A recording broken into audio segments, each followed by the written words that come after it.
aconteceu com você, de você ter um objetivo grandioso, muito grande mesmo, mas você acabar ficando cansado antes mesmo de começar a pôr em prática? Ou talvez você teve uma ideia genial, aquela ideia assim, bombástica, mas nem mesmo tentou? Pois é, isso é algo que acontece comigo também. Nesse vídeo eu quero falar sobre 2 tópicos relacionados a esse assunto, sendo o primeiro deles, por que nós ficamos tão cansados antes mesmo de começar a executar uma ideia? E o segundo, como que nós podemos começar?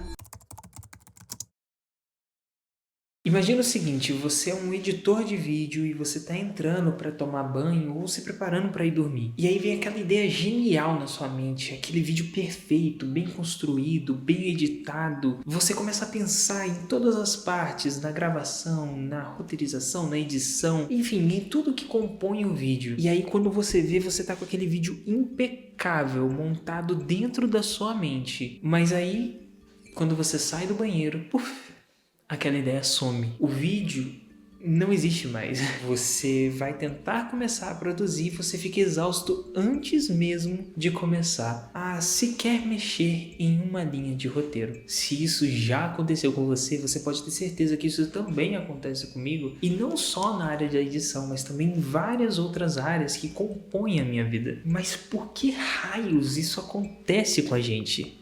A verdade é que nós nos cansamos muito de já ter trabalhado nesse projeto. Mas como a gente trabalhou sendo que a gente não moveu um dedo? É simples, é porque nós gastamos tempo e energia demais planejando o vídeo perfeito, mas ao mesmo tempo nós criamos a ansiedade de ter que criar o vídeo perfeito. Isso gasta uma energia absurda antes mesmo de ter começado a sequer trabalhar no projeto. A verdade é que a gente precisa se lembrar de que todo projeto ou qualquer coisa que a gente for fazer leva tempo. Qualquer coisa que nós planejamos e idealizamos tem o seu tempo. E eu vou usar como exemplo o grão de mostarda. Essa semente tão pequena vira uma hortaliça tão grande, mas ela não vira de um dia para o outro uma hortaliça muito grande. Não, ela na verdade leva de 30 a 40 dias para ela ficar pronta para o consumo. Na verdade, tem muitos processos que ocorrem debaixo da terra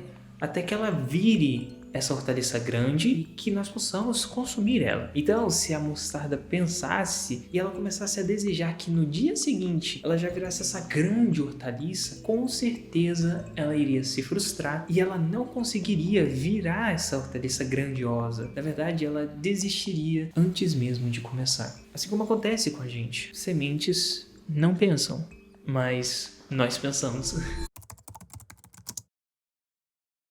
O capítulo 3 desse livro que eu tô lendo fala um pouco mais sobre um conceito chamado Kodawari, que seria basicamente a busca insistente pela perfeição. Mas um detalhe muito curioso que me chamou a atenção nesse capítulo foi justamente o começar pequeno. Ao mesmo tempo que muitos japoneses querem a perfeição e a excelência das coisas que fazem, eles começam pequeno. Então eles começam pequeno, dando passos pequenos e executam essas tarefas com excelência e perfeição. Mas o fato é, eles começam pequeno. Então qual que é a diferença? Quando nós começamos a idealizar um projeto muito grande, a gente começa a focar no resultado final dele. E quando nós começamos a focar no resultado final desse projeto, nós gastamos muito tempo pensando em várias coisas que podem ou não acontecer, que geram ansiedade pra gente antes mesmo de nós sequer tentarmos. Então isso que acaba travando a gente. Eu vou dar um exemplo. Eu quero me casar com a minha namorada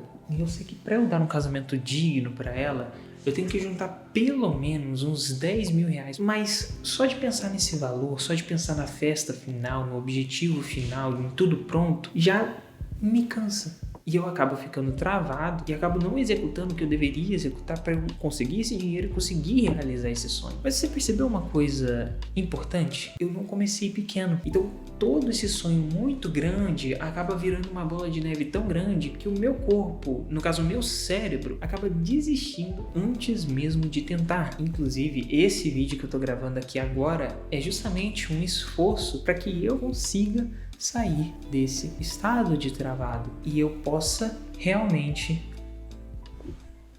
começar pequeno. E é interessante que tudo na nossa vida começa pequeno. Vamos pegar, por exemplo, o fato de nós acordarmos, nós levantarmos da cama. Nós não simplesmente pegamos e levantamos e pronto, estou acordado aqui agora. Não, na verdade, a gente tem todo um processo que nós seguimos até nós conseguirmos acordar de fato. Primeiro, a gente sai daquele estado de sonho, de sono, depois a gente abre os nossos olhos, depois a gente se põe de pé, começa a arrumar a nossa cama, começa a organizar as coisas, depois a gente vai no banheiro, lava o rosto, escova os dentes, e aí sim, enfim, depois de fazer tudo isso, às vezes arrumar o cabelo, fazer alguma coisa a mais, aí sim a gente pode dizer, pronto, agora eu estou acordado. Então você percebe que tudo na nossa vida começa pequeno? Literalmente tudo na nossa vida começa com pequenos passos. Então vamos aplicar esse conceito voltando lá na metáfora do editor de vídeo. Então vamos lá, vamos supor que eu quero fazer um vídeo grandioso. Ao invés de eu pensar só no resultado final, ao invés de eu pensar, meu Deus, que trabalheira que eu vou ter para fazer esse tanto de animação, para fazer essas legendas, não. Vamos começar pequeno. Vamos seguir 9 passos. O primeiro deles sendo a criação do roteiro, então a gente vai criando ali o roteiro aos poucos. Nada muito assim elaborado, vamos apenas só jogando ideias ali e pegando as melhores partes. O segundo vem a parte da gravação, como eu estou fazendo aqui. A gravação não precisa ser algo grandioso.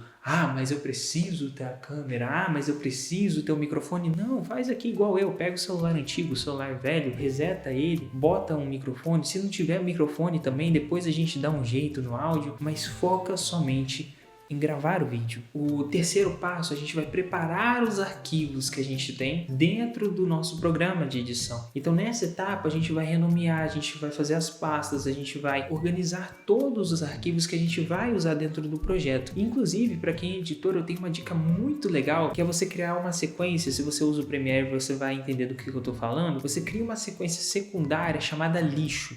Nesse lixo, você vai despejando tudo que você acha que você vai reutilizar. Por exemplo, assets de música, sound effects, background musics, tudo isso você vai jogando nessa sequência de lixo, porque daí é só você alternar entre as duas e pegar ali rapidamente. Se você tem algum processo de animação de texto, já deixa ele configurado mais ou menos, e assim isso vai salvar muito tempo da sua vida. Então aí vem o quarto passo, a organização da timeline. É ali que a gente vai construindo a base da nossa história, é ali que a gente vai construindo literalmente como se a gente estivesse escrevendo o nosso livro. E aí o quinto passo, só aí começa a decupagem, a parte de tirar os silêncios, os erros, mas é importante que nessa parte, nós como editores, foquemos apenas na decupagem. Essa não é a hora de colocar animação, de colocar transição, ainda não. Isso na verdade vem agora, no sexto passo. É aqui que a gente vai começar a pensar em legenda, transição, efeitos. Tudo isso a gente faz nesse passo agora, depois que a gente já está com a decupagem feita. Então agora, no sétimo passo, vem as trilhas sonoras e os efeitos sonoros. Mas é claro que isso não é uma regra, tá? Aqui eu montei como eu faria. E aí, em oitavo lugar, vem a finalização e os ajustes finais, né? Porque às vezes a gente esquece alguma coisinha, o texto fica errado e por aí vai. Então a gente faz essa revisão antes de ir para o passo final, que no caso é o nono passo, né? Da gente estar ali exportando, né? Configurando ali um MIDI encoder e tudo bonitinho pra gente exportar. Então a gente fazendo assim, quebrando por passos menores, dividindo as nossas tarefas por passos menores, vai evitar que a gente fique com uma ansiedade de uma coisa que ainda nem chegou, de uma coisa que a gente não precisa se preocupar agora. Então a gente consegue focar no agora, no momento atual. E aí com isso a gente consegue botar a nossa mão na massa, entendeu? Tem uma citação que eu gosto muito e que nesse contexto ela também se aplica, que é: nunca fiquem ansiosos por conta do amanhã, pois o amanhã terá suas próprias ansiedades. Basta a cada dia as suas próprias dificuldades. E eu gosto que nessa citação acaba falando de dias, mas na verdade se aplica até mesmo para os nossos próximos minutos, para as nossas próximas horas, ou até mesmo os próximos segundos da nossa vida. Mas a verdade é que quando a gente foca no hoje, no agora, e deixa as ansiedades futuras no lugar delas para o futuro, a gente consegue focar melhor nas nossas responsabilidades do agora e a gente consegue ter mais energia para fazer o que a gente precisa fazer. Então, se você tem um projeto, se você tem uma ideia brilhante e extraordinária que habita sua mente, comece. Apenas comece. Mas comece pequeno.